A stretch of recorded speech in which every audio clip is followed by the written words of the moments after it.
మీకు మనస్ఫూర్తిగా నచ్చిందా? కాంగ్రెస్ వాళ్ళు తయారు చేసినటువంటి కొత్త నమూనా తెలంగాణ తల్లి విగ్రహం మనస్ఫూర్తిగా నచ్చిందా గాదయ్య గారికి? నేను అదే అంటున్నానమ్మా. హ్మ్. తెలంగాణ తల్లిని ఈ ఈ వీళ్ళు రూపొందించిన దాన్ని ఎట్లా అంగీకరిస్తా? నేనెట్లా అంగీకరిస్తా? ఆ!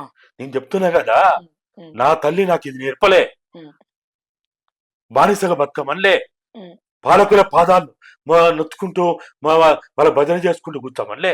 వాళ్ళ కోసం పాటలు రాయమనలే. హ్మ్. పాలకుడెవడైనా పాలకుడే. యెస్. వాడు నా వోడైనా, నీ వోడైనా, ఎవడైనా హ్మ్. వాడు పాలకుడే. హ్మ్. పులెప్పుడు పులే. అవును. హ్మ్. ఎట్లా నడుస్తదమ్మా? హ్మ్. నేను చెప్తున్నా గదా!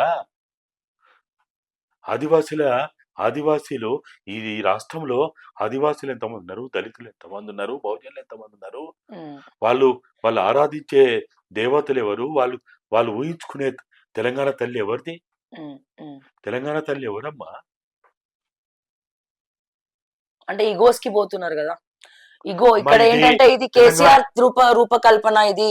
ఇది బీఆర్ఎస్ రూపకల్పన. ఇది టీఆర్ఎస్ రూపకల్పన అని చెప్పి వాళ్ళు ఫీల్ అవుతున్నారు గదా! అమ్మ నేనేమంటున్నా అంటే రేవంత్ రెడ్డి గారు నీకు కేసీఆర్ మీద వ్యతిరేకత ఉంటే, పగ ఉంటే, కక్ష ఉంటే ఆ! హ్మ్. నువ్వు ఆయన మీద నీకిష్టం వచ్చిన పద్ధతుల్లో మీరిద్దరు కలిసి ఓ డేట్ ఫిక్స్ చేసుకొని ఒక స్థలం ఫిక్స్ చేసుకొని హ్మ్. ఆడ పోయి కొట్టుకోండి, తన్నుకోండి, సావండి, కింద పడండి, మీద పడండి, ఏమైనా చేసుకోండి. కానీ మీరిద్దరైనా సరే, ఎవరైనా సరే తెలంగాణ తోటి ఆడుకోవడం మీరు మొదలుపెడితే తెలంగాణ ప్రజలు మిమ్మల్ని చెండాడుతారు మిమ్మల్ని. ఫుట్‌బాల్ ఆడినట్టు ఆడతారు మిమ్మల్ని. హ్మ్. ఏమనుకుంటాను? తమాషా చేస్తారా? ఆయన టీఎస్ పెడతాడట, ఈయన టీజీ టీజీ పెడతాడట. పెడతారు. ఆ! హ్మ్. ఆయన లోగోలో అవి ఇంకోటి పెడితే ఈయన ఇంకోటి పెడతాడట. హ్మ్. ఆయన జాతీయ గీతం ఇంకోటి అంటే ఈయన ఇంకోటి అంటాడట. హ్మ్. తెలంగాణ తల్లిని ఆయన ఒక రూపం ఉండేటట్టు చేస్తే ఈయన ఒక రూపం అట. ఏమయ్య మీ ఇద్దరి ఇష్టమా? మీ ఇద్దరి పంచాయతా? హనుమల కుటుంబం, కల్వకుంట్ల కుటుంబ పంచాయతీ అనుకుంటార్రా? హ్మ్. ఎవరయ్యా మీరసలు? మీరేంటిది? సరే ఆయన కంటే తెలంగాణ ఉద్యమంలో ఆయనకొక ఉద్యమం నేపథ్యం ఉంది. ఆయన ఉద్యమంలో పాల్గొన్నాడు. ఆయన ఉద్యమాల్లో మంచి ప్రయాణించిండు. ఆ! మీ ఇద్దరి పంచాయతీ ఉంటే మీరెక్కడనో పోయి తెచ్చుకోండి. 4,00,00,000 ప్రజలతోటి మీరు ఆడుకుంటే ఆ! తస్మాత్ జాగ్రత్త రేవంత్ అన్న ఏమనుకుంటానవు నువ్వు? ఇదా? నీకేమన్నా ఉందారా? సోయుందానా? గా తెల తె తెలంగాణ తల్లి అనుకుంటూ ఆ! అక్కడ ఏదో విగ్రహ ప్రతిష్ఠ అనుకుంటూ గా క్యాబరే డాన్స్‌లేంది, గా చిందులేంది, గా విందులేంది, ఆ! సోయున్నోడు ఎవడైనా చీమునెత్తున్నోడు ఎవడైనా తెలంగాణ తల్లిని విగ్రహ ప్రతిష్ఠ అనుకుంటూ జీవం లేని ఆ! విగ్రహాన్ని జేస్తావా నువ్వు? ఆ! మళ్ళా ఓ పేదక్కడ గూడెంజన అని మాట్లాడతావు. గద్దరన్న మాట్లాడతావు. గూడెంజన పాటలంటే ఇయ్యేనా? గద్దరన్న పాటలంటే ఇయ్యేనా? హ్మ్. అశోక్ తేజ పాటలంటే ఇయ్యేనా? ఇప్పుడు వాళ్ళకంటే సిగ్గు లేదమ్మా. అవును. ఆడ ఉన్నోళ్ళకి అవును. అసల అక్కడ ఆ! ఎట్లా కూర్చోగలిగిండ్రు అంటున్నా. సీనియర్ మంత్రులు గూడా ఉన్నారు. చాలా మంది సీనియర్ మంత్రులున్నారు, ఉద్యమకారులున్నారు. కాంగ్రెస్‌లో గూడా ఉద్యమకారులున్నారు గదా! కాంగ్రెస్‌లో గూడా ఇప్పుడు పొన్నం ప్రభాకర్ గారున్నారు. ఉద్యమకారుడే. వీళ్ళందరూ గూడా చప్పుడు జేయకుండా అట్లనే గూర్చున్నారు. అమ్మా పొన్నం ప్రభాకర్ గారు 2014 తెలంగాణ రాష్ట్ర సాధన క్రమంలో ఆయన పోషించిన పాత్రని మనం తక్కువ చేయలేం. కానీ హ్మ్. ఊసరవెల్లిలేంటమ్మా వీళ్ళంతా. అవును. దీంట్లో ఎవరు తక్కువ? సీతక్క తక్కువనా? ఒకనాడు ఆ! ముక్కలో గంజో పోస్తే ఆ! లేకపోతే రొట్టె ముక్కిస్తే కారప్పొడితోటి తిని బతికినామె హ్మ్. ఆ! ప్రజలు కష్టజీవులు ఆదివాసీ అన్నాళ్ళు ఇవాళ ఆదివాసీ గూడాల్లో హ్మ్. రక్తపు టేరులు పారిస్తా ఉంటే ఏం చేస్తున్నారు వీళ్ళు?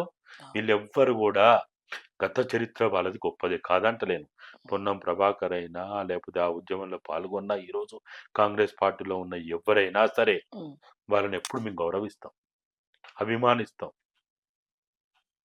తెలంగాణ బిడ్డ అని గొప్పగా చెప్పుకుంటాం. కానీ ఇవ్వాళ ఆ! అదే తెలంగాణ బిడ్డ, ఆ! అదే తెలంగాణ ఉద్యమకారుడు, అదే ప్రజల పక్షపాతి, అదే విప్లవకారిణి ఇవ్వాళ ఆ! దోపిడీ వర్గాలకి, పాలక వర్గాలకి వత్తాసు పలుకుతుంటే ఎట్లా మేము వాళ్ళని గౌరవించాలి? హ్మ్. సీతక్కని ఆ చరిత్ర గొప్పని రాస్తాం. పొన్నం ప్రభాకరు చరిత్ర గొప్పగానే రాస్తాం, ఇంకో చరిత్ర గొప్పగానే రాస్తాం. కానీ ఆ మా తాత నేతులు దాగిండు, మా మూతులు వాసన చూడండి అంటే ఉమ్, చూడడానికి సిద్ధంగా లేం. ఆ, మీ చరిత్ర, మీ గత చరిత్ర, మీ ఫలానా రోజుల్లో మీ చరిత్ర గొప్పదే కావచ్చు, మేము కాదంటలేం, గొప్పదనే చెప్తున్నాం, ఉమ్, అప్పుడు మంచోళ్ళనే చెప్తున్నాం. కానీ ఈరోజు మీరు ఆంధ్ర దోపిడిదారుల పాలక వర్గాల చంద్రబాబుకు ఓడిగం చేసే రేవంత్ రెడ్డి పక్కనున్నంత కాలం మిమ్మల్ని ఖచ్చితంగా మేము ఈ రోజు మీరు పోషిస్తున్న పాత్ర మీద ప్రజా వ్యతిరేకులని మాట్లాడతాం, తెలంగాణ వ్యతిరేకులని మాట్లాడతాం, తెలంగాణ ద్రోహులని మాట్లాడతాం. ఏమా సీతక్క కావచ్చు, లేకపోతే ప్రభాకర్ అన్న కావచ్చు, ఇంకా వీళ్ళందరూ వాళ్ళంటే మాకు ఎంతో గౌరవం. మాకు ఢిల్లీలో పోతే అన్ని అవకాశాలు సౌకర్యాలు కల్పించిన వాళ్ళు పునం ప్రభాకర్ అన్న. పెప్పర్ స్ప్రే ఉమ్, ప్రయోగించినప్పుడు కళ్ళు పోతైన పరిస్థితులలో తెల్- ఆ, తెలంగాణ కోసం ప్రయత్నం చేసినోడు. ఉమ్, మాకు ఆ గౌరవం ఉంటుందమ్మా. ఉమ్, కానీ ఈరోజు ఏంటి పరిస్థితి? తెలంగాణ ద్రోహుల వంచన చేయడమా? తెలంగాణ తల్లిని మళ్ళా అంగ వివస్త్రను చేసి నడి బజార్లో అంగడి సరుకు చేసి ఆ, తెలంగాణ చరిత్రని లేకుండా చేస్తుంటే ఎట్లా మనసు వస్తుందమ్మా? ఎట్లా యాక్సెప్ట్ చేయాలి? ఆ. ఇప్పుడు సార్. రేవంత్ రెడ్డి గారి ఉమ్, మీద కూడా 2000 ఆయన ఆయన మేము ఆ కాళేశ్వరం ఏదైతే ఉమ్, గజ్వేల్ దగ్గర ప్రాజెక్టు నిర్మాణం అదంతా జరిగినప్పుడు దానికి మీద మేము కూడా పోయి మేమిద్దరం కలిసి పనిచేసినాం. ఉమ్, రేవంత్ రెడ్డి ఢిల్లీలో కాంగ్రెస్ పార్టీ ప్రియాంక గారు ఆ, రాహుల్ గాంధీ దగ్గర చేరి వచ్చిన తర్వాత మరుసటి రోజే సుమారు 5-6 గంటలు మాట్లాడుకున్నాం. ఒక ఒక ఒక మిత్రునిగా ఆ, ఒక కాంగ్రెస్ లో చేరిన వ్యక్తిగా, లేకపోతే ఆనాడున్న పాలకుల వ్యతిరేక పనిచేసినటువంటి గొంతు విప్పినటువంటి వ్యక్తిగా ఆయన మీద నాకు సదభిప్రాయం ఉంటుంది. కానీ ఈరోజు ఈ చిన్న వయసులో గొప్ప అవకాశం వస్తే ఆ, తెలంగాణ చరిత్రని నాశనం చేస్తుంటే, తెలంగాణ కళలు, సంస్కృతి, సాంప్రదాయాలు, భాష, యాస, ఆంధ్ర పాలక వర్గాలు, దోపిడీదారులు ఎంత నాశనం చేసిండో అంత నాశనం చేస్తుంటే ఎట్లు బ్రిటిష్ వాళ్ళు నిజాం కూడా ఇట్లా చేయలే. ఆ, నిజాం కూడా తెలంగాణ సంస్కృతి, సాంప్రదాయాలు, కళలని, ఇక్కడ ఆచార వ్యవహారాన్ని ఇట్లా నాశనం చేయలే, ఆ, నిషేధించలే. అరే వీళ్ళట వాళ్ళు మెచ్చింది నచ్చింది వాళ్ళు అనుకునేది రంబైతుందా? ఆ, అయితే దాన్నట ఎవడు విమర్శించినా ఆ, ఉమ్, అది చట్ట వ్యతిరేకమట, ఉమ్, వాళ్ళ మీద కేసులు పెడతారట. ఉమ్, అరే నీ ఎవర్రా నువ్వు అసలు? ఎవడి నువ్వు అసలు? మీరెవరు అసలు? తెలంగాణకి మీకేం సంబంధం? తెలంగాణ వాదానికి, నినాదానికి, తెలంగాణ తల్లికి, తెలంగాణ ఉద్యమానికి, తెలంగాణ రాష్ట్ర సాధనకి, తెలంగాణ సెంటిమెంట్కి మీకేం సంబంధం ఉంది? ఇప్పుడు మనం చూస్తాం కదమ్మా, ఓటు ఓటు హక్కు రావాలంటే, ఓ అర్హత పొందాలంటే 18 ఏళ్ళు నిండాలి. ఒక ఆడమ్మాయి ఒక స్త్రీకి, ఒక మహిళకి పెళ్లి కావాలంటే అమ్మాయికి అయితే 18 ఏళ్ళు నిండాలి, అబ్బాయికి అయితే 21 ఏళ్ళు నిండితే వాడు అర్హుడు అవుతాడు. ఉమ్, ఒక అర్హత పత్రం ఉంటేనే పెళ్లి చేసుకుంటే చెల్లుబాటు అవుతుంది.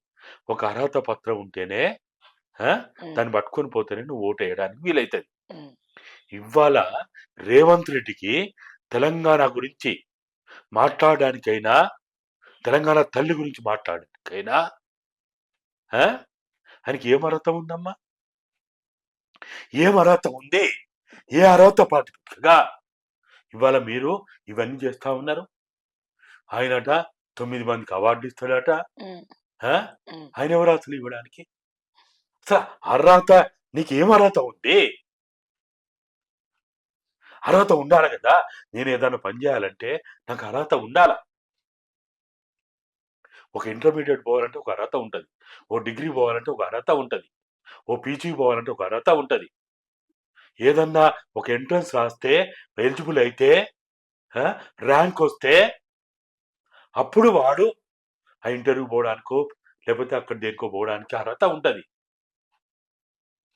అరే నువ్వు తెలంగాణ ఉద్యమంలో ఫెయిల్ అయినోడివి, నీకు 0 మార్కులతోటి ఉన్నోడివి, ఉమ్. నీకేం అర్హత ఉంది? 0 మార్కులు వచ్చినోడు కూడా కాపీ కొట్టి పాస్ మార్కులు తెచ్చుకున్నా ఏదో మంచిగుండు. కాపీ కొట్టి పాస్ మార్కులు కూడా తెచ్చుకునే కదా. అవును. 0 మార్కులతోటి ఉన్నాడు ఉమ్. నేను ఫస్ట్ ర్యాంకు, నేను టాపర్ని, నేను సూపర్ మ్యాన్ని, ఉమ్.